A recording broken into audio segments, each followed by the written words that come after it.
So there are multiple different types of imaging procedures in the world of fertility medicine. One of which is a hysterosalpingogram, where we shoot dye into the uterine cavity to look at the uterus fill up and then the fallopian tubes spill out with dye. The second is called a saline infused sonohysterogram, or also called an ultrasound installation, where we use ultrasound to guide to look at the inside lining of the uterus with salt water inside the uterine cavity. And the third is called hysteroscopy. All three of these procedures are performed while awake in the office, and in general are very, very well tolerated. For the hysterosalpingogram, we'll have the patient present to the office, and then downstairs we have an imaging suite where we will place a speculum with a catheter.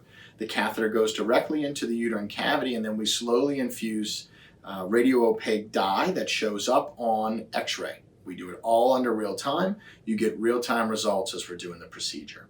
Same with the saline infused sonohysterogram. We actually do an ultrasound prior to the procedure, then place a small little catheter into the uterus, instill salt water into the uterine cavity, and then do a 3D sweep through the uterine cavity and reconstruct the uterine cavity to show us any structural defects such as polyps, fibroids, uterine septums. The hysteroscopy is very similar to the HSG, but instead of putting a small little catheter into the uterus, we actually put a scope, a hysteroscope, where we can look in with a camera to make sure all is well.